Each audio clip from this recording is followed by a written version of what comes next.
Bonjour à tous, donc voici trois complexes dont on va calculer les modules. Ça va aller très vite. Pourquoi? Parce qu'on va utiliser les formules qui marchent, qui vont bien. Quand on a comme ça des modules à calculer, on utilise au maximum les produits, les quotients, avec les formules que j'ai citées à droite, qui sont donc le produit. Le module d'un produit, c'est le produit des modules, c'est très important. Donc les puissances peuvent comme ça sortir du module, de la barre. Pour l'inverse, eh bien, on a le module d'un inverse qui est l'inverse du module. Donc ça va nous servir à chaque fois qu'il y a un quotient, parce qu'on démontre avec ça la formule qui est dessous, qui sert à chaque quotient quand on fait un module. Donc le module d'un quotient, c'est le quotient des modules.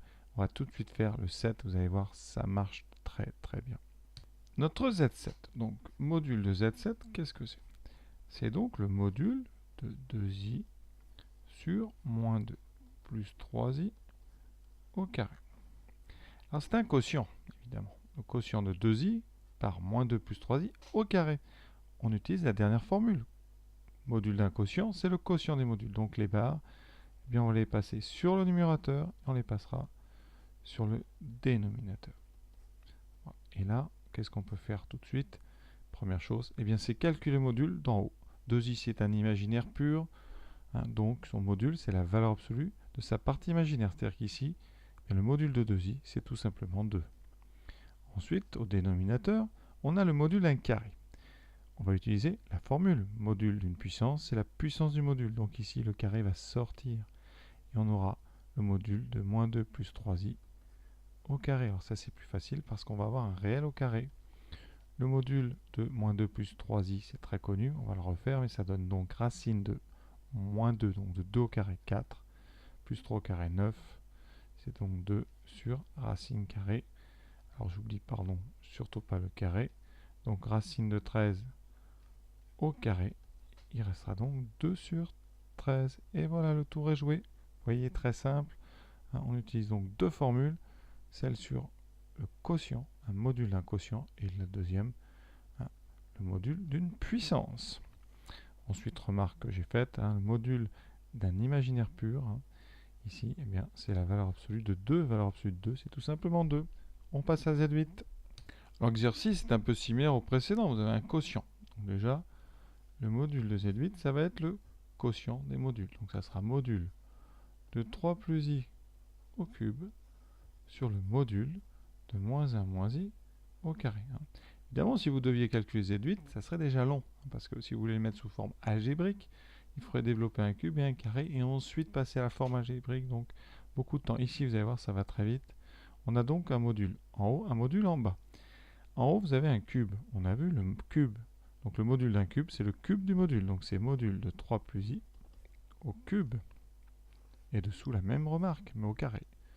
Moins 1, moins i au carré. Alors, module de 3 plus i.